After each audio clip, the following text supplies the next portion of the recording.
మీసాల గురప్ప అనే ఓ పాస్టర్ పాడిన పాట కోయారే కోయ్ కోయ్ కోయా బామారే సందమామా. ఆయన పాడిన పాట ఎంత వైరల్ అయిందో ఆయన ఇంటర్వ్యూ, ఆయన చెప్పిన మాటలు కూడా ఇప్పుడు అనేక విమర్శలను ఎదుర్కొంటున్నాయి. ఇలాంటి వాళ్ళ గురించి కూడా మేము మాట్లాడాల్సి వస్తూ ఉంది. హిందూ మతం నుంచి 40,000 మంది అన్య మతంలోకి వెళ్ళడాన్ని మనం ఎలా చూడాలి? ఈ రోజున మీసాల గుర్రప్ప అనేవాడు ఒక ఐటమ్. వినేవాడు విశ్వాస అయితే చెప్పేవాడు. రీసెంట్గా చూస్తే బ్రహ్మానందం గారు ఆయన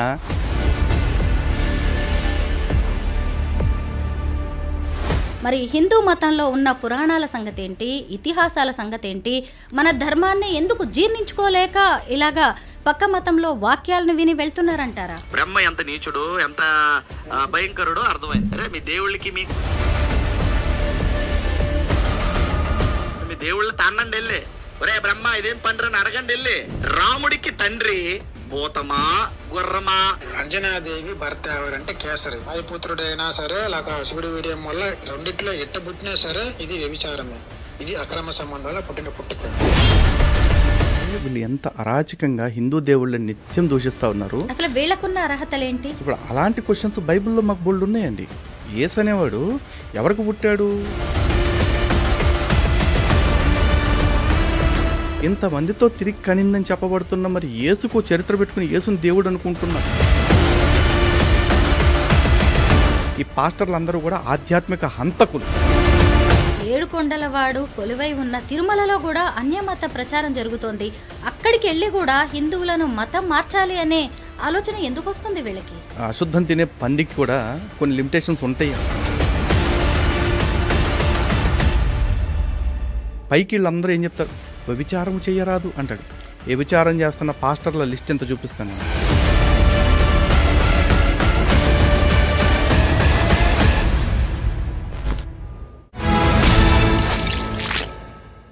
అందరికీ నమస్కారం. నేను Swarupa Potlapalli. Welcome to iDream. కోయారే కోయారే కోయ్ మామారే చందమామ కోయ్ కోయ్ కోణ్ణి కోయ్ అంటూ మీసాల గురప్ప అనే ఓ పాస్టర్ పాడిన పాట ఇప్పుడు ఫుల్గా వైరల్ అవుతుంది. తన చేతులతో తానే సొంతంగా 40,000 మందికి బాప్టిజం ఇచ్చానని ఆయన ఓ ఇంటర్వ్యూలో పేర్కొన్నారు. ప్రస్తుతం నాతో పాటు హిందూ జనశక్తి వ్యవస్థాపకులు లలిత్ కుమార్ గారు ఉన్నారు. అసలు హిందూ మతంలో ఎక్కువగా మత మార్పిళ్లు ఎందుకు జరుగుతున్నాయి? సనాతన ధర్మం పేరుతో అఘోరి లాంటి వాళ్ళు ఎందుకు సీన్లోకి వస్తున్నారు? మన మతాన్ని మనం కాపాడుకోవడానికి ప్రత్యేకంగా ఉద్యమాలు ఎందుకు చేయాల్సి వస్తుంది? హిందూ ధర్మ పరిరక్షణ కోసం ముందుకెళ్తున్న వారు కేసుల్ని కూడా ఎదుర్కోవాల్సిన పరిస్థితులు ఎందుకు వచ్చాయి? ప్రస్తుతం నాతో పాటు ఉన్న లలిత్ కుమార్ గారిని అడిగి అనేక విషయాలు తెలుసుకుందాం. నమస్తే లలిత్ గారు. నమస్కారం అండి. ముందుగా ఈ మీసాల గురప్ప గారితో మనం మాట్లాడదాం. ఆయనతో ఈ ఇంటర్వ్యూని స్టార్ట్ చేద్దాం. ఎందుకు అంటే ఆయన పాడిన పాట ఎంత వైరల్ అయిందో ఆయన ఇంటర్వ్యూ, ఆయన చెప్పిన మాటలు కూడా ఇప్పుడు అనేక విమర్శలను ఎదుర్కొంటున్నాయి. సొంత మతస్థులే, అనేక మంది ఎవాంజలిస్టులు కూడా ఆయన చేసిన కొన్ని చెప్పిన విషయాలను, అంటే నేను చిన్నప్పుడు విషం తాగాను దానికి విరుగుడు అని ఆయన మాట్లాడిన మాటలను కూడా తప్పుపడుతున్నారు. ఇతని మీద మీ అభిప్రాయం ఏంటి? ముందుగా ఐ డ్రీమ్ ప్రేక్షకులందరికీ నమస్కారం అండి. ఏం చేస్తామండి, ఒక్కొక్కసారి మా దౌర్భాగ్యం అట్లా కాలిపోతూ ఉంటుంది. స్వామి చెప్తారు కదా, మంత్రసంతానం వచ్చింది ఒప్పుకున్న తర్వాత ఏదొచ్చినా పట్టాలని. ఇప్పుడు మా కర్మ కూడా ఇదే. ఇలాంటి వాళ్ళ గురించి కూడా మేము మాట్లాడాల్సి వస్తూ ఉంది. మేము ఇంకా దానికి ఏముంటుంది, మీరు ఏదైనా ప్రశ్న అడిగితే దానికి సమాధానం చెప్పాలి. కాబట్టి ఖచ్చితంగా ఇలాంటి వాటి గురించి కూడా చెప్తాం. అయితే మనం ముందుగా మత మార్పిళ్ల గురించి మాట్లాడుకుందాం లలిత్ గారు. ఎందుకంటే ఆయన ఒక ఇంటర్వ్యూలో స్వయంగా చెప్పారు, నేను ఆంధ్ర తెలంగాణతో పాటు ఇతర రాష్ట్రాల్లో కలిపి 40,000 మందికి బాప్టిజం ఇచ్చాను, మత మార్పిడి చేశాను అని. దీని మీద మీరేమంటారు? అసలు ఒక హిందూ మతం నుంచి 40,000 మంది అన్య మతంలోకి వెళ్ళడాన్ని మనం ఎలా చూడాలి? ఖచ్చితంగా ఇది ప్రతి ఒక్కళ్ళు ఆలోచించాల్సిందండి. ఎందుకంటే ఈ రోజున మీసాల గుర్రప్ప అనేవాడు ఒక ఐటమ్ క్రైస్తవ్యంలో. ఇలాంటి ఐటెంలు చాలామంది ఉన్నారు. కాసేపు ఈడు మాట్లాడిన మాట తీసుకుందాం. ఏమంటున్నాడు? చిన్నప్పుడు నాకు 13 రకాలు 20 రకాల పాములు విషం పెట్టి పెంచారు. నేను ఒక మొత్తం 13 ఏళ్ళు వచ్చేదాకా అసలు స్నానమే చేయలేదు, మొత్తం విషపు మనిషిగా మారిపోయాను, నేను ఎవరినైనా కొరికితే చచ్చిపోతారు అని చెప్పేసి చెప్తా ఉన్నాడు. ప్రపంచంలో ఎవరినైనా సరే ఇంకొక ఎగ్జాంపుల్గా తీసుకుని ఓ 13 సంవత్సరాలు వాడికి విషం పెట్టి వాడు విషపు మనిషిగా మారతాడా లేదా అని చెప్పేసి ఎవరన్నా సైంటిస్టులను ప్రయోగం చేసి వదలమనండి. ఎందుకంటే క్రైస్తవుడికి ఎట్లాగో లాజిక్ అవసరంలా, వాడు మత ప్రచారం చేసుకోవటానికి, మత మార్పిడి చేసుకోవటానికి ఏ కట్టు కథైనా చెప్తాడు. ఇన్ఫ్యాక్ట్ పున్నమి నాగు స్టోరీ నాదే, చిరంజీవి గారిని పెట్టి తీశారని చెప్పి అన్నాడు. కానీ దాని మాతృక ఏంటి అంటే కన్నడ సినిమా. అది ఆ కన్నడలో వచ్చిన ఒరిజినల్ వర్షన్ని తెలుగు రైట్స్ కొనుక్కుని తెలుగులో మళ్ళీ రీమేక్ చేశారు ఆ రోజుల్లో. దాన్ని పట్టుకుని ఇది నా స్టోరీ అంటారు. అంటే ఎక్కడో భద్రాచలం అడవుల్లో ఉంటే కన్నడ వాళ్ళు వచ్చి వీడి మీద రీసెర్చ్ చేసి సినిమా తీస్తారు తెలుగు వాళ్ళ కంటే ముందు. ఆ తర్వాత తెలుగు వాళ్ళు రైట్స్ కొనుక్కుని తీశారు. ఎవరిని పిచ్చోని చేస్తారు? వినేవాడు విశ్వాస అయితే చెప్పేవాడు పాస్టర్ అని చెప్పి ఊరికి అనం మేము. ఇట్లాంటి కథలన్నీ చెప్తా ఉంటే నమ్మేవాళ్ళు వాళ్ళే నమ్మాలి. ఇక ఈరోజు నేను గుర్రప్ప ఏమంటున్నాడు, 13 సంవత్సరాల విషయంతో పెరిగి నేను వాళ్ళని కొరికితే చచ్చిపోతారు అని చెప్పి అంటున్నాడు. ఇంకొంతమంది పాస్టర్లు అయితే దారుణంగా చచ్చిపోయిన వాళ్ళని కళ్ళ ముందే బతికిస్తామని కట్టుకథలు చెప్తున్న వాళ్ళు బోల్డ్ మంది ఉన్నారు. ఇవన్నీ కట్టుకథలు రా అని మాలాంటి వాళ్ళు చెప్తా ఉంటే కూడా ఇంకా ఆ గొర్రెల్ని నమ్ముతున్న అమాయకులు చాలామంది ఉన్నారు. కాబట్టి అలాంటి వాళ్ళ మాటలు నమ్మి మోసపోతున్న వాళ్ళు, మతం మారుతున్న వాళ్ళకి కొదవేం లేదు. కానీ హిందువులే ఎందుకు ఎక్కువగా మతం మారుతున్నారు అని క్వశ్చన్ అడిగారు చూసారా? అది నిజంగా ఒక్కసారి మనం పునరాలోచన చేసుకోవాలండి. చరిత్ర చూడండి. ఈ క్రైస్తవ మతం అనేది ఇజ్రాయెల్ అనే ఒక చిన్న దేశంలో ఈ రోజుకి కూడా 80-90 లక్షల జనాభా ఉంటే అందులో కేవలం 2% మాత్రమే క్రైస్తవులు టిల్ డేట్. అలాంటి దేశంలో, అక్కడ పుట్టిన దేశంలో 2% నుంచి కనీసం 20%కి రావడానికి వీలు పడక చతికిలబడి అక్కడ చర్చిల్లో కూర్చుంటున్న క్రైస్తవ్యం ప్రపంచంలోని 150 పైచిలకు దేశాల్లో అధికారిక మతంగా ఉంది. అంటే మెజారిటీ మతంగా ఉంది. ఎలా పెరిగిందంటారు మరి? ఇలాంటి కట్టుకథలు, ఇలాంటి మాయమాటలు, ఇలాంటి తప్పుడు సాక్ష్యాలు చెప్పడం, ఇది కుదరని చోట కొన్ని చోట్ల కత్తితోటి, కొన్ని చోట్ల సుత్తితోటి, అంటే బైబిల్లో ఉన్న మాటలతోటి మత మార్పిడి చేసుకుంటూ వెళ్ళారు. ఇన్ని ప్రపంచంలో 150 దేశాలు క్రైస్తవ్యంలోకి మారిపోయిన తర్వాత ఈ రోజుకి కూడా భారతదేశంలో హిందుత్వమే ఇంకా మెజారిటీగా ఉంది. అంటే ఇక్కడ హిందువుల్లో ఆధ్యాత్మిక మూలాలు ఎంత స్ట్రాంగ్గా ఉన్నాయి, హిందుత్వం పట్ల ఎంత బలమైన విశ్వాసం ఉందో ఆలోచించండి. ఇక్కడే చాలా తక్కువగా మత మార్పులు ఉన్నాయి. అందుకే వీళ్ళు గత 200 సంవత్సరాల నుంచి పాటించిన పద్ధతులు ఏవైతే ఉన్నాయో అవన్నీ పక్కన పెట్టి ఇప్పుడు కొత్త ట్రెండ్లోకి వచ్చారు ఈ 70 ఏళ్ళ నుంచి. అదేంటి? ప్రభుత్వాలని, ప్రభుత్వాధినేతల్ని గుప్పెట్లో పెట్టుకొని, అది రాష్ట్రంలో కావచ్చు, కేంద్రంలో కావచ్చు, పెట్టుకొని పాఠ్యాంశాల ద్వారా హిందుత్వం పట్ల విషం కక్కేలా చేయటం. ఇంకా కొన్ని ప్రజా సంఘాల ముసుగులో ఉండే దగా సంఘాలు చాలా ఉన్నాయి. వాళ్ళు రకరకాల నినాదాలతో వస్తారు. ఒకడు చోటా భీమ్ అంటాడు, ఇంకోటి ఏదో మీమ్ అంటాడు. వస్తాడు, వచ్చి వాళ్ళు ఏం చేస్తారు, సనాతన ధర్మంలో కుల వివక్ష ఉంది, సనాతన ధర్మంలో స్త్రీల పట్ల వివక్ష ఉంది అని చెప్పేసి మాట్లాడతాడు. దీనికి కొన్నిసార్లు మన సెలబ్రిటీలు కూడా బలైపోతూ ఉంటారు. రీసెంట్గా చూస్తే బ్రహ్మానందం గారు, ఆయన హిందువుగా ఉండి హిందువుగా జీవిస్తూ ఆయన కూడా ఏమన్నారు, మనుధర్మశాస్త్రం ఆడవాళ్ళని అణిచేసింది, ఆడవాళ్ళకి ఆంక్షలు పెట్టేసింది, వేదంలో ఆడవాళ్ళకి చాలా వ్యతిరేకంగా ఉన్నాయని చెప్పేసి అన్నారు. ఏం వ్యతిరేకంగా ఉన్నాయండి? ఈ దేశంలో ఏ దేవుడి పేరు చెప్పాలన్నా గౌరీశంకర్లు అంటారు, లక్ష్మీనారాయణలు అంటారు, సీతారాములు అంటారు, సిద్ధి బుద్ధి సమేత శ్రీ విఘ్నేశ్వరుడు అంటారు, వల్లి దేవసేన సమేత సుబ్రహ్మణ్యేశ్వర స్వామి అంటారు. కానీ ఎక్కడ మగోడి పేరు ముందు చెప్పుకోరుగా. అలాగే ఆదిశక్తి అంటే మొట్టమొదటి శక్తి ఎవరు అంటే అమ్మవారని చెప్తారు. ఇదే దేశంలో ఎంతోమంది వేద పండితులు ఉన్నారు, ఆడవాళ్ళు, గార్గి, మైత్రేయి, అరుంధతి, ఇట్లాంటి వాళ్ళందరూ కూడా. ఇంకా సీత, సావిత్రి, అనసూయ ఇట్లాంటి పతివ్రతల గురించి కూడా చెప్తారు కదా. క్రైస్తవ్యంలో ఒక 10 మంది లిస్టు చెప్పమనండి, పతివ్రతలు అంటే ఎవరు అంటారు? చెప్పగలరా వీళ్ళు? చెప్పలేరు. కానీ అదే మరి ఇస్లాంలోకి వచ్చేప్పటికి డైరెక్ట్గా ఆడవాళ్ళని బుర్ఖా వేసుకోకుండా బయటికే రావద్దంటారు. ఇది వాళ్ళకి వివక్షలాగా అనిపించదు, అణచివేతలాగా అనిపించదు. ఆడవాళ్ళు పెద్ద పెద్ద ఉద్యోగాలు చేయాల్సిన అవసరం లేదు, బయట వ్యాపారాలు చేయడానికి వీల్లేదని మాట్లాడతారు కొన్ని చోట్ల. ఇది వాళ్ళకి కనపడదు వివక్షలాగా. కానీ హిందుత్వంలో స్త్రీకి ఎంత ఉన్నతమైన స్థానం ఇస్తే హిందువుల గురించి ఎందుకు ఇంత తప్పుగా మాట్లాడతారు? అలాగే హిందువులు పాటించే ప్రతి విశ్వాసాన్ని అవమానిస్తారు. ఉదాహరణకి మనం గోవుని తల్లిగా భావిస్తాం. వీళ్ళు వచ్చేసి ఒరే ఒక జంతువు నీకు తల్లి అట్ట ఇద్దరా అంటారు. సరే, జంతువు నాకు తల్లి అవుతుందా అవదా సెకండరీ, కానీ నేను దాన్ని తల్లి అనుకోవటం వల్ల ప్రపంచానికి వచ్చే నష్టం లేదుగా. ఇన్ఫ్యాక్ట్ కొన్ని మూగజీవాల ప్రాణం నిలబడద్దు తప్ప. కానీ గోవుని కాదు ప్రతి జీవిని కోసుకు తినండి అని చెప్పే మతాలు మాత్రం వీళ్ళకి శాంతి మతాల్లా కనిపిస్తాయి. అలాగే కుల వివక్ష గురించి మాట్లాడతారు. ఇక్కడ కుల వివక్ష లేదు నిజానికి. వర్ణాశ్రమ ధర్మాలు చెప్పారు. బ్రాహ్మణులు ఈ పని, క్షత్రియులు ఈ పని, వైశ్యులు ఈ పని, శూద్రులు ఈ పని చేయాలని చెప్పారు. వృత్తి మాత్రమే విభజన అయింది. కానీ దీన్ని చాలా చండాలంగా అసలు ప్రమాదకరమైన దానిలాగా మాట్లాడుతూ ఉంటారు. అదే బైబిల్లో ఖురాన్లో చూస్తే బానిస స్త్రీలు అనే పదం కనపడుద్ది, బానిస పురుషులు అనే పదం కనపడుతూ ఉంటుంది.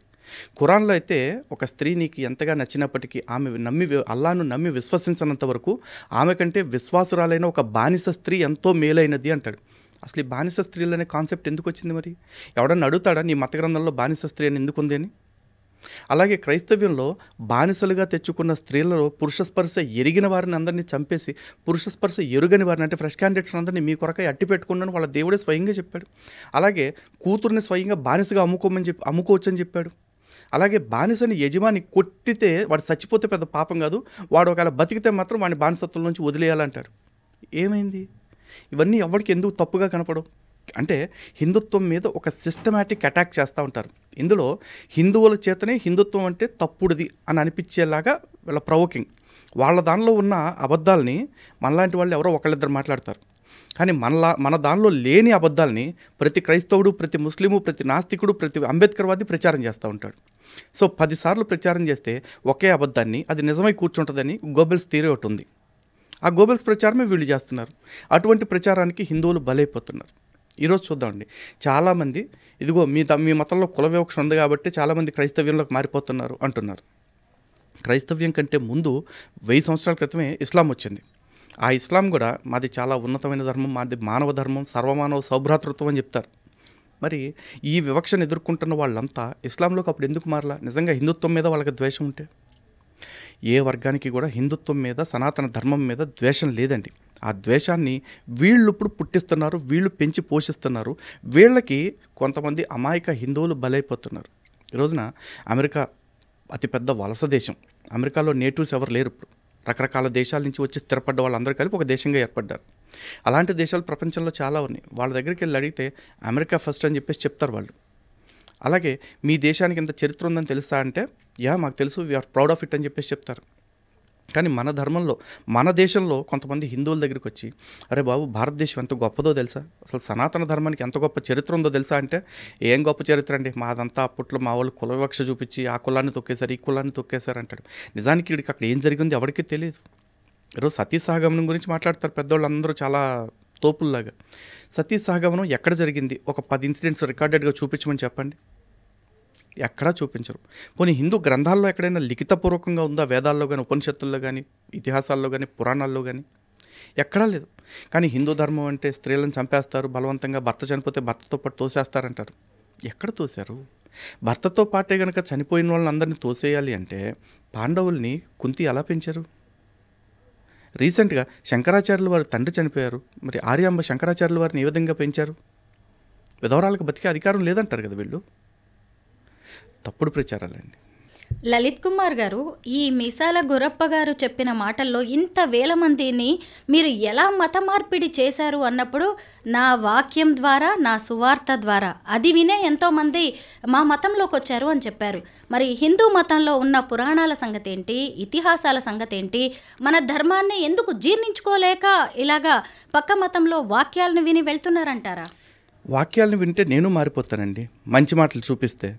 కానీ ఒక్కటే కండిషన్, అదే మీసాల గుర్రప్పని ఇక్కడ కూర్చోబెట్టండి. మన ఐడ్రీమ్స్ వేదిక కూర్చోబెట్టి ఆపోజిట్లో నన్ను కూర్చోబెట్టండి. నేను ఆయనతో ఏ రకమైన వాదన పెట్టుకుని ఏం గొడవ పెట్టుకోను. హిందూ గ్రంథాల్లో లేని మంచి మాట మళ్ళీ రాసి పెట్టుకోండి. హిందూ గ్రంథాల్లో లేని మంచి మాట బైబిల్లో నుంచి ఒకటి చూపించమనండి. నేను అంతే, ఇంకేం అడగను.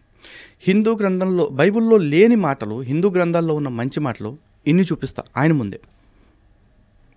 ఇప్పుడు చెప్పండి, ఎవరైనా మతం ఎందుకు మారుతున్నారు అంటే, ఒకటి సనాతన గ్రంథాల పట్ల సరైన అవగాహన లేకపోవటం, 2 వాళ్ళ మత గ్రంథం గురించి వాళ్ళు కట్టు కథలు చెప్పటం వల్ల మతం మారిపోతూ ఉన్నారు.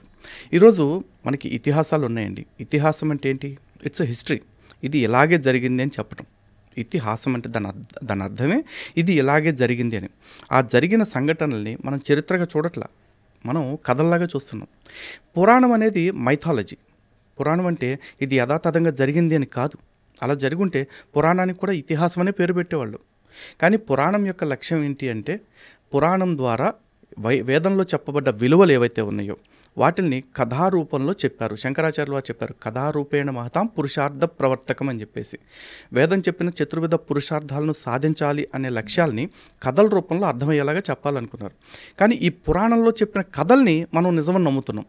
అంటే ఆ పౌరాణిక కథల్లో నిజంగా బ్రహ్మదేవుడు సరస్వతితో కాపురం చేయటం, లేకపోతే శివుడు పార్వతీదేవితో 100 దివ్య సంవత్సరాలు రమించటం, లేకపోతే బృంద తులసిని విష్ణుమూర్తి అత్యాచారం చేశాడంటాం. ఇలా జరగని కథల్ని, అంటే దాని వెనకాల ఉన్న తత్వాన్ని అర్థం చేసుకోకుండా ఆ కథ రూపంలో చెప్పిన తత్వాన్ని మనం నిజమని నమ్ముతున్నాం. ఏది నిజమని నమ్మాలో రాముడిని, కృష్ణుడిని, అది నమ్మం. ఏది నిజం కాదో మనకి విలువలు నేర్పడం కోసం దేవుళ్ళ పేర్లతో కథ రూపంలో చెప్పారో దాన్ని నిజమని ప్రచారం చేస్తూ ఉంటారు, మనం నమ్ముతూ ఉంటాం. దీని కారణంగా ఎక్కువ మంది అమాయక హిందువులు మోసపోతూ ఉన్నారు. సో ఈ వ్యత్యాసాన్ని వాళ్ళకి అర్థమయ్యేలాగా చెప్పటానికి ఒక వ్యవస్థ ఏర్పడాలి. దురదృష్టవశాత్తు మనకున్న ప్రవచనకర్తల్లో అత్యధికులు పురాణాన్ని పురాణంలాగా చెప్తున్నారు తప్ప పురాణం వెనుక ఉన్న తత్వం ఏంటి, దాని తర్కం ఏంటి, దాని యొక్క వాస్తవికత ఏంటి అనేది చెప్పే ప్రయత్నం చేయట్లేదు. ఇది మాట కొంతమంది నొప్పించవచ్చు. పెద్దలకి నీకంటే ఎక్కువ, వాళ్ళకంటే నీకు ఎక్కువ తెలుసా అని నన్ను అడగవచ్చు. వాళ్ళకంటే ఎక్కువ నాకు తెలుసన్న అహంభావం నాకేం లేదు. కానీ వాళ్ళు తెలిసిన వాళ్ళు వాళ్ళకి తెలిసిందే చెప్తున్నారు తప్ప దాని వెనక్కున్న అసలు విషయం చెప్పట్లేదు. అది నా బాధ. లలిత్ గారు, మనం హిందూ ధర్మం గురించి మాట్లాడుకోవాల్సిన విషయాలు ఇంకా చాలా ఉన్నాయి. దానికంటే ముందు నేను మీ గురించి కొన్ని ఇంట్రెస్టింగ్ విషయాలు తెలుసుకోవాలనుకుంటున్నాను. మీరు ఒక హిందువు, ఆ తర్వాత క్రిస్టియానిటీలోకి వెళ్ళారు, కొన్నాళ్ళు అక్కడ ఉన్నారు, ఎవాంజలిస్ట్గా కూడా మత బోధకుడుగా మీరు పనిచేశారు.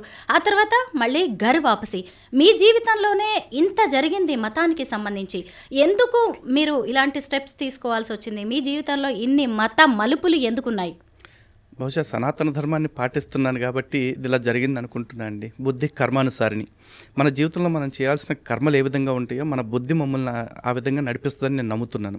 నేను ఆ రోజున తెలిసి వెళ్ళానో తెలియక వెళ్ళానో మొత్తానికి ఆ మార్గంలోకి వెళ్ళటం జరిగింది. ఆ దుర్మార్గపు జీవితాన్ని అనుభవించడం జరిగింది. కానీ అనుభవించాను కాబట్టే ఈరోజు బయటకు వచ్చిన తర్వాత దానిలో ఉన్న లోటుపాట్లన్నీ కనిపెట్టి ఇంతగా చెప్పగలుగుతున్నాను ఈ రోజున. నిజంగా ఆ మార్గంలోకి నేను వెళ్లకుండా ఉంటే ఈరోజు బహుశా నేను ఇంత అథెంటికేటెడ్గా, ఇంత అథారిటేటివ్గా నేను మాట్లాడగలిగేవాడిని కాదేమో. కాబట్టి జరిగిన దేని పట్ల నాకు రిగ్రెట్స్ ఏమీ లేవు. హిందూ జనశక్తి అనే సంస్థను ఎందుకు మీరు స్థాపించాల్సి వచ్చింది?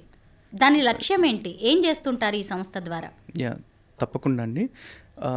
దాన్ని చెప్పాలి అంటే దానికంటే ముందు కొన్ని వీడియోస్ ఒకసారి మీకు చూపించాలండి. నేను చూస్తాను. బ్రహ్మ ఎంత నీచుడు, ఎంత భయంకరుడో అర్థమైంది. అరే మీ దేవుళ్ళకి మీకు సిగ్గు, లజ్జ, మానం, మర్యాద, నీతి, న్యాయం ఏమి ఉండదా? ముందు మీ దేవుళ్ళు తానండి వెళ్ళి, ఒరే బ్రహ్మ ఇదేం పండ్రు అని అడగండి వెళ్ళి. మీ అందరూ బాగా తెలుసు, శివరాత్రి శివుడు అమ్మాయిని ఎత్తుకెళ్ళిపోయి రాత్రంతా హానీమూన్ చేస్తున్న రోజని. శివుడు అమ్మాయిని ఎత్తుకెళ్ళిపోయి రాత్రంతా హానీమూన్ చేస్తున్న రోజని.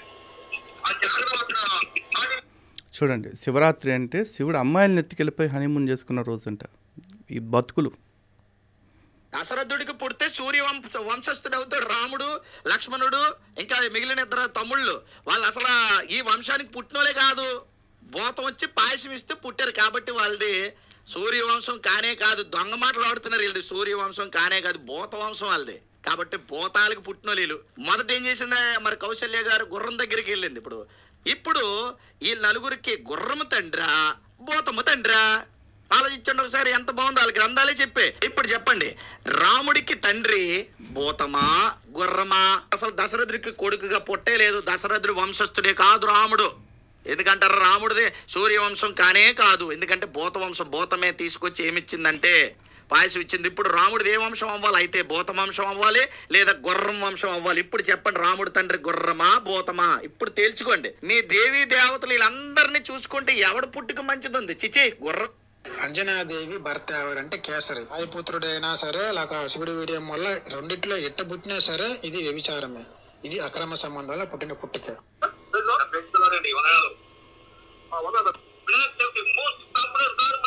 వినాయకుడు అందరూ నమ్ముతారు.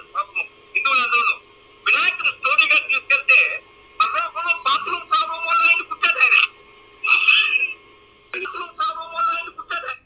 పరలోకంలో బాత్రూమ్ ప్రాబ్లం అంటే వీళ్ళు ఎంత అరాచకంగా హిందూ దేవుళ్ళని నిత్యం దూషిస్తూ ఉన్నారు. అసలు వీళ్ళకున్న అర్హతలేంటి? హిందూ దేవుళ్ళని, హిందూ ధర్మాన్ని. ఇందాక వాడు అంటున్నాడు కదా, రాముడు దశరథుడికి పుట్టలేదని.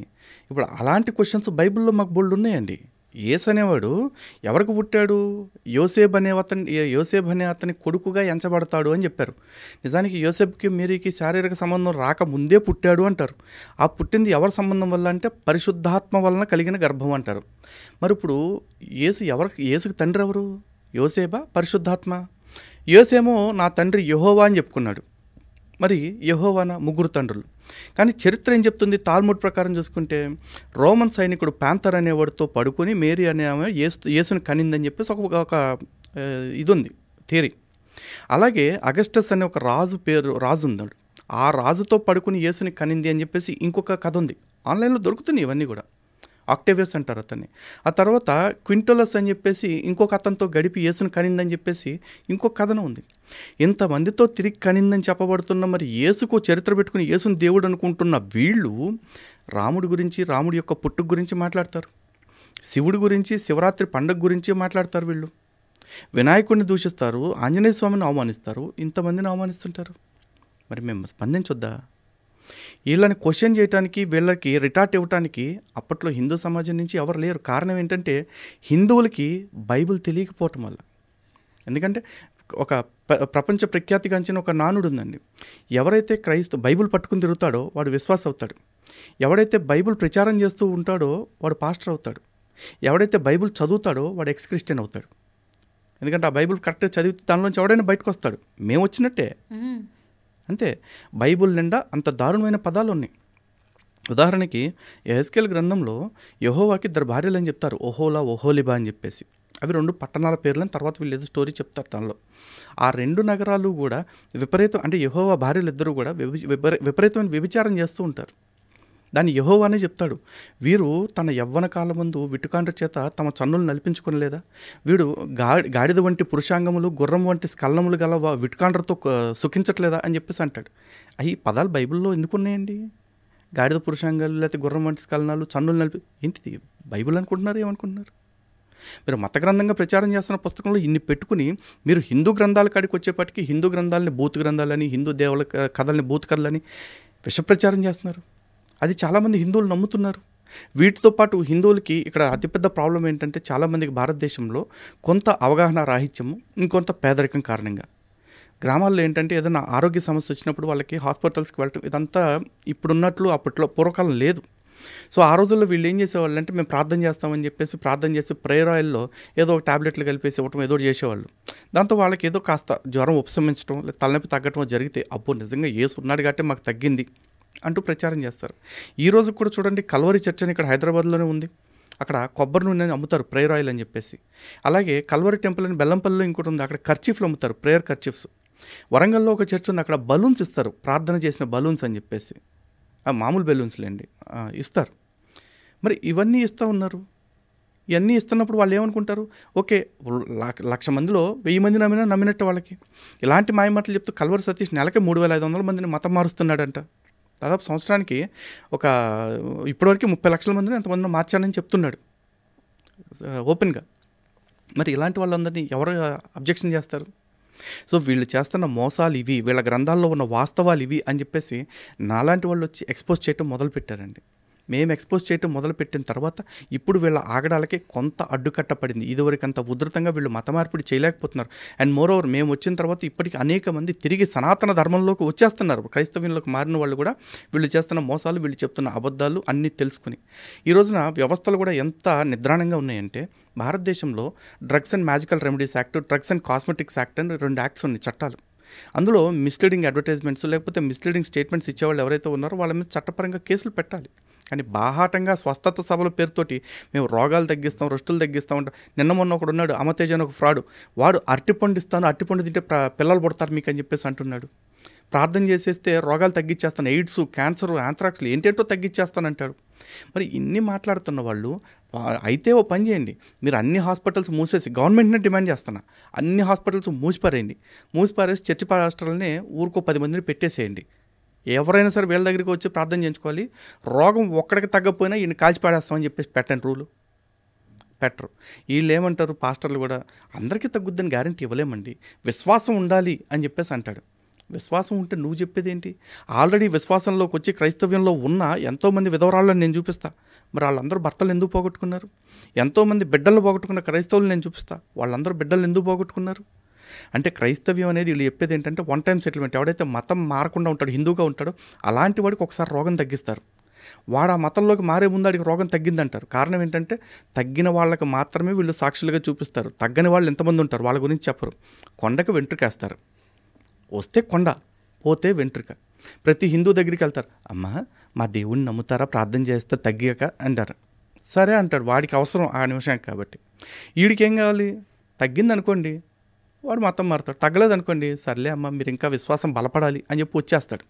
గాలికి పోయే పిండి కృష్ణార్పణ ఒక సామెతం చూసారా, సేమ్ అంతే. వీళ్ళకి ఏదో ప్రార్థన చేస్తాడు, చీకట్లో బాణం వేస్తాడు, తగిలితే తగిలింది, లేకపోతే పోయింది, నష్టమైతే లేదుగా వాడికి.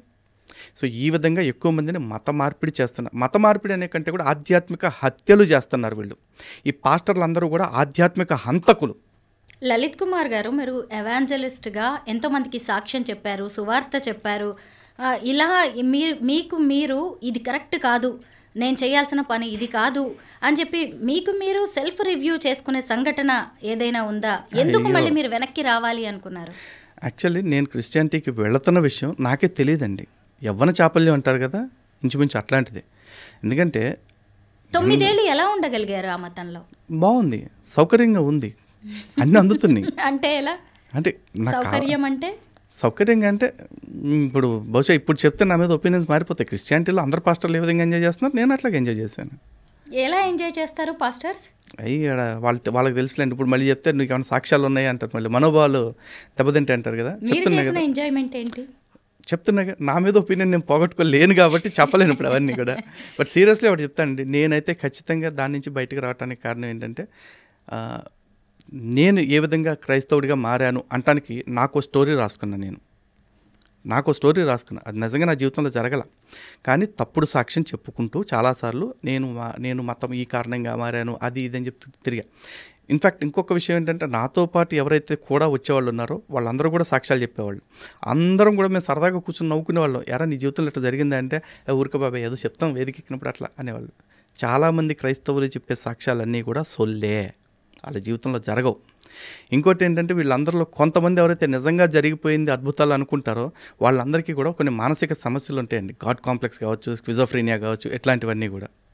ఆ మానసిక సమస్యల కారణంగా వాళ్ళకి ఎట్లా ఉంటుంది అంటే ఏదో మాకు నిజంగా అద్భుతం జరిగింది అని చెప్పేసి అనుకుంటూ ఉంటారు. నిజానికి అదొక రుగ్మత. మిగతా వాళ్ళందరూ కూడా రుగ్మత కాదు, అబద్ధపు సాక్ష్యాలు ఇస్తూ ఉంటారు. ఆ సాక్ష్యంలో హిందువులను మతం మార్చాలంటే 2 పాయింట్స్. ఒకటి, ఈ దేవుడి మీద అపరిమితమైన విశ్వాసం కల్పించాలి, ఇతన్ని నమ్ముకుంటే రోగాలు తగ్గిపోతాయి, ఐశ్వర్యం వచ్చేస్తుంది అన్నీ అని చెప్పేసి. అలాగే హిందూ దేవుళ్ళు నమ్ముకున్న తర్వాతే మాకు కష్టాలు వచ్చినాయి అని చెప్పి నిరూపించేలాగా హిందూ దేవుళ్ళకి అగెనిస్ట్గా కొన్ని మాటలు చెప్పాలి.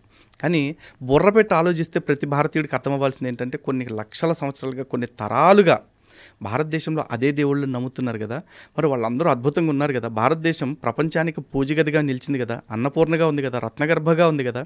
మరి ఈ దేశం ఇంత దేదీప్యమానంగా ఎలా ఉంది? అంతా కలిపితే యేసు అనేవాడు వచ్చింది 2000 సంవత్సరాల క్రితమే. ఒకవేళ వచ్చాడు అనుకుంటే, నా దృష్టిలో అయితే యేసు అనేవాడు పుట్టల, అసలు చరిత్రలో యేసు అనేది పెద్ద అబద్ధం. కానీ యేసు అనేవాడు పుట్టాడు అనుకుంటే కనుక 2000 సంవత్సరాల క్రితం. మరి 2000 సంవత్సరాల క్రితం ప్రపంచానికి ఏ కష్టం లేదే, బ్రహ్మాండంగా ఉంది కదండి. ఇన్ఫ్యాక్ట్ 2000 సంవత్సరాల క్రితమే భారతదేశంలో అద్భుతమైన చరిత్ర ఉంది, అద్భుతమైన వారసత్వ సంపద ఉంది, ఎన్నో కళాఖండాలు ఉన్నాయి ఈ దేశంలో.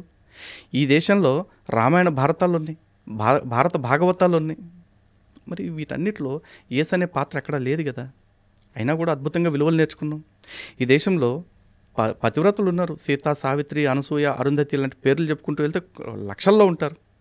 అలాగే బాలభక్తులు ఉన్నారు, నచికేతుడు కావచ్చు, ప్రహ్లాదుడు కావచ్చు, ధ్రువుడు కావచ్చు, ఉత్తానపాదుడు కావచ్చు, వీళ్ళందరూ కూడా ధ్రువుడు కావచ్చు, మార్కండేయుడు కావచ్చు, వీళ్ళందరూ కూడా చిన్న వయసులోనే జ్ఞానం లేని వాళ్ళు ఉన్నారు.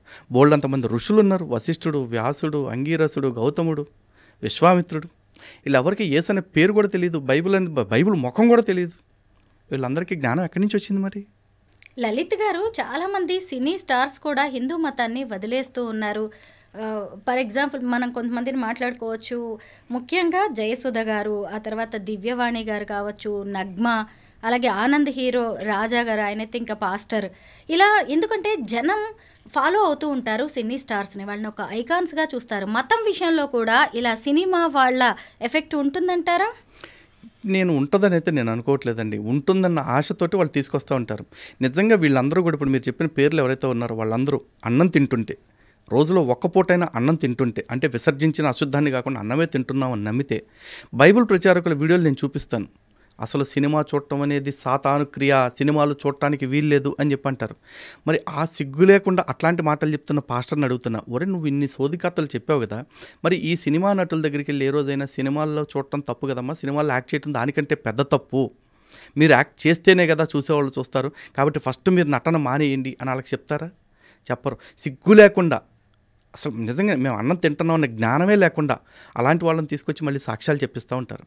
ఇలా సాక్ష్యాలు చెప్పే వాళ్ళందరి గురించి ఒకటే మాట చెప్తున్నా, సినిమా యాక్టర్లు అంటే కొంచెం సెలబ్రిటీలు అంటారు కదా, సెలబ్రిటీలు అంటే ఎక్కువ మందికి తెలిసిన వాళ్ళు, లేదా అందరికీ తెలిసిన వాళ్ళు, అంతేగాని అన్నీ తెలిసిన వాళ్ళు కాదు వాళ్ళు. ఏమి వాళ్ళు మతం మారినంత మాత్రాన మనం మారాల్సిన ఏం లేదు. వాడు కాలు కోసుకున్నాడని మనం కంఠం కోసుకోవాల్సిన అవసరం అంతకంటే లేదు.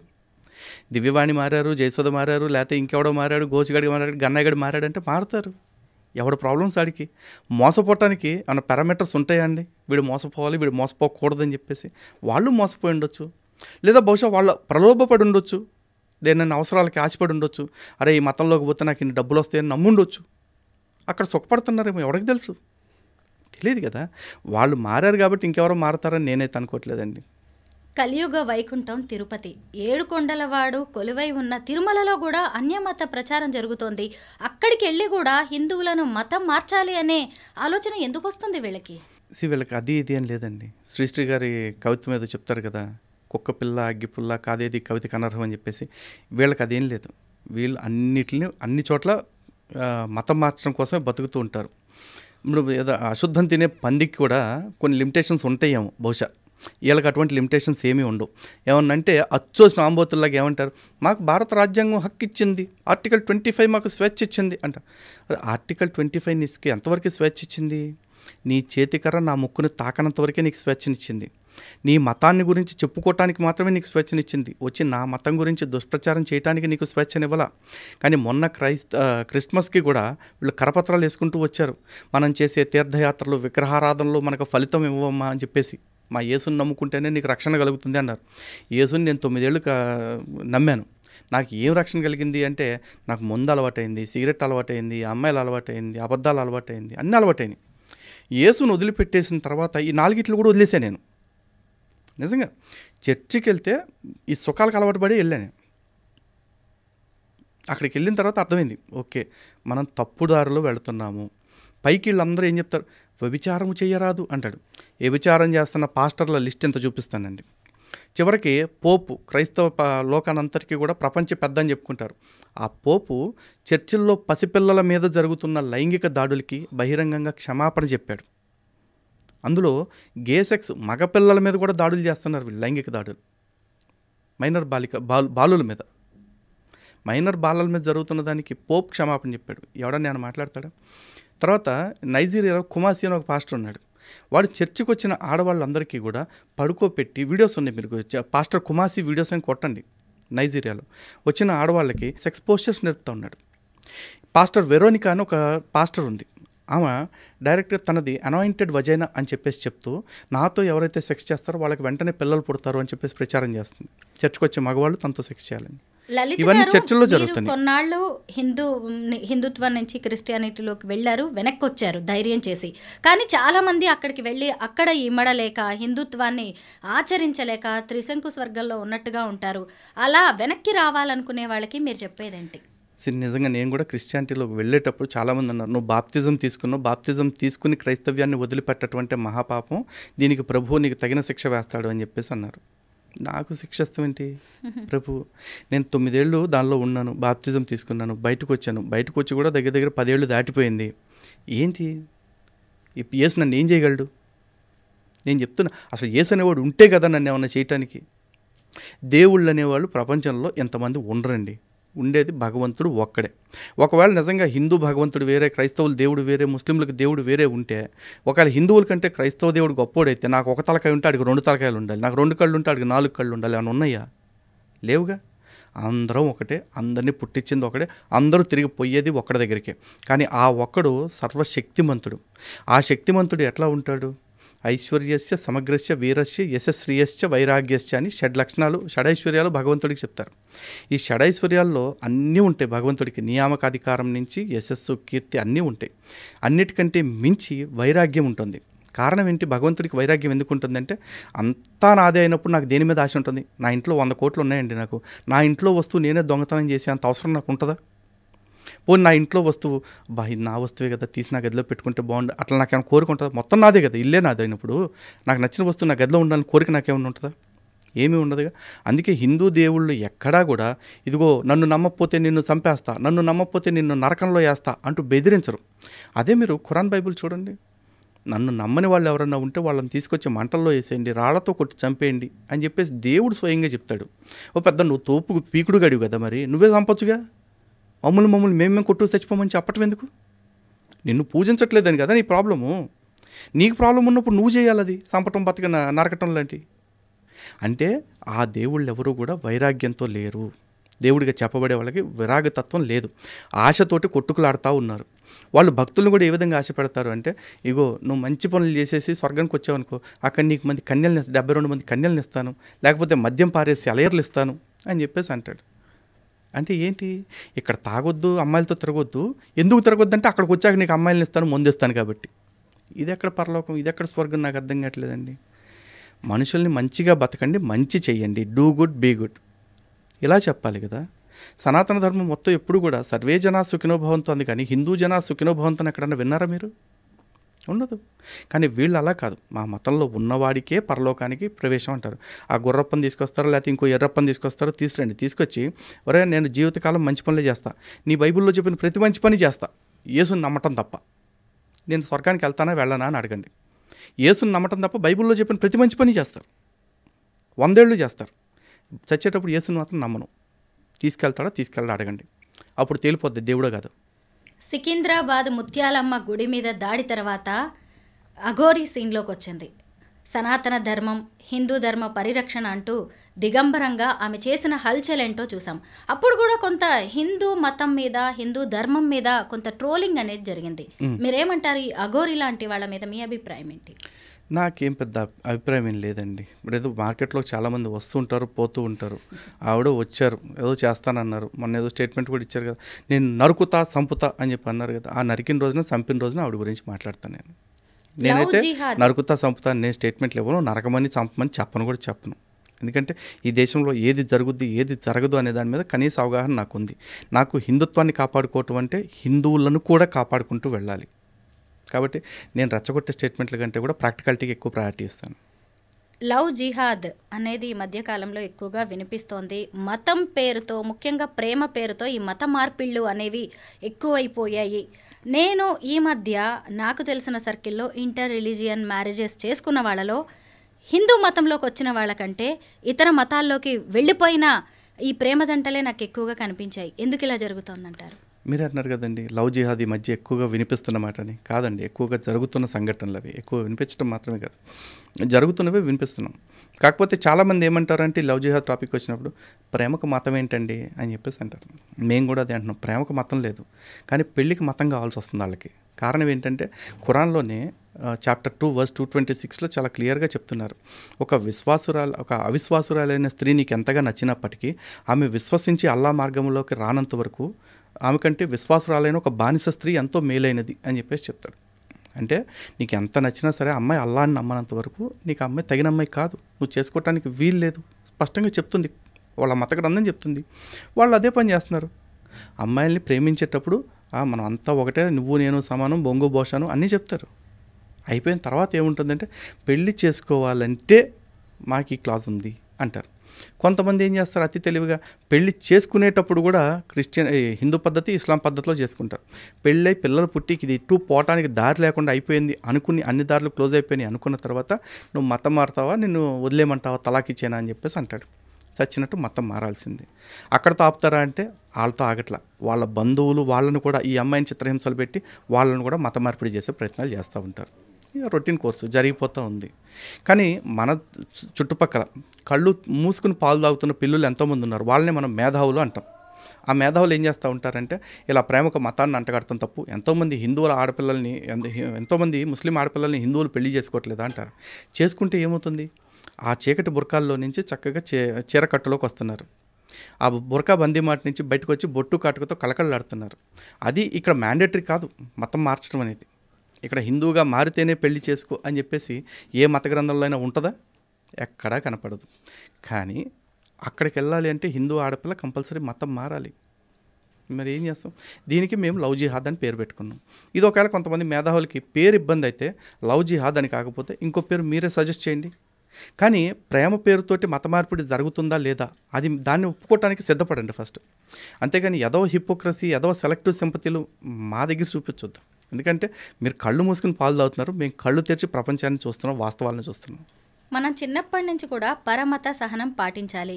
మత స్వేచ్ఛ అదొక హక్కు అని కూడా చదువుకున్నాం. అలాగే సర్వమత సమ్మేళనం, సర్వ విశ్వాసాలు, ఆచారాల సమ్మేళనమే భారతదేశం, హిందుత్వం అని కూడా చదువుకున్నాం. అంటే సహజంగా ఒక హిందువు ఉంటే మసీదుకు వెళ్తారు, అలాగే చర్చికి వెళ్తారు, వాళ్ళ మాటలు వింటారు. కానీ అన్య మతస్థులు ఎవరు కూడా పెద్దగా మన గుడికి రావడానికి ఇష్టపడరు, మన ప్రసాదాలు తినడానికి ఇష్టపడరు, మన దేవుళ్ళకి దండం పెట్టడానికి కూడా ఇష్టపడరు. అంటే హిందూ అనే వ్యక్తి ఇంత లిబరల్గా ఉండడం వల్లే ఇలా హిందుత్వం మీద దాడి జరుగుతుంది అంటారా? ప్రాబ్లం ఏంటంటేనండి, చెప్పే విధానంలో తేడా రావటం వల్ల కమ్యూనికేషన్ ఎక్కడో మిస్ అయింది. ఇప్పుడు మాతృవత్ పరధారేషు అంటారు, అంటే ప్రతి స్త్రీని తల్లిగా భావించు అని చెప్పేసి చెప్తారు. అదేమన్నా పెద్ద దోషమా? లేదు కదా. సరే, తల్లిని ఎట్లా గౌరవిస్తున్నామో మిగతా తల్లులను కూడా అట్లా, మిగతా వాళ్ళని కూడా అదే తల్లి భావంతో గౌరవించి అన్నారు. కానీ స్త్రీనే కదా అని చెప్పేసి నా పెళ్ళాన్ని ఎట్లా చూస్తున్నానో మిగతా వాళ్ళ పెళ్ళాలను కూడా నా పెళ్ళాలాగా చూస్తానంటే దరిద్రంగా ఉందా? అంటే మత స్వేచ్ఛ లేకపోతే మతాల యొక్క సమానత్వం ఎంతవరకు పాటించాలో అంతవరకు పాటించాలండి. ఇప్పుడు పక్క మతాల వాడు మన గౌరవిస్తున్నాడు అనుకోండి, ఒక ముస్లిం నా గుడిని ఎంత గౌరవిస్తాడో నేను అతని మసీద్ని అంత గౌరవిస్తా. ఒక ముస్లిం నా దేవుడిని ఎంత గౌరవిస్తున్నాడో నేను వాళ్ళ దేవుడిని అంతే గౌరవిస్తా. ఒక ముస్లిం నా ఆచారాన్ని ఎంత గౌరవిస్తున్నాడో నేను అతని ఆచారాన్ని అంతే గౌరవిస్తా. కానీ నా ఆచారాన్ని, నా దేవుడిని, నా దేవాలయాన్ని పదే పదే కించపరుస్తూ నువ్వు మాత్రం నా మతాన్ని గౌరవించు అంటే నేను గౌరవించను. కానీ నువ్వు నా దేవుణ్ణి తిడుతూ తిరిగి నేను నీ దేవుణ్ణి తిట్టినప్పుడు మాత్రం సర్తన్సే జుదాన్ని పేక్ కోసేస్తానంటే కోసేయి. ఈ దేశంలో అవమానంతో బతకటం కంటే ఆత్మగౌరవంతో చచ్చిపోవటం నాకు సుఖం అనిపిస్తుంది. Thank you so much Lalit గారు. హిందూ మత పరిరక్షణకు మీలాంటి వాళ్ళు ముందుకు వెళ్తున్న తీరు ఎంతో అభినందనీయం. Thank you so much. ధన్యవాదాలండి.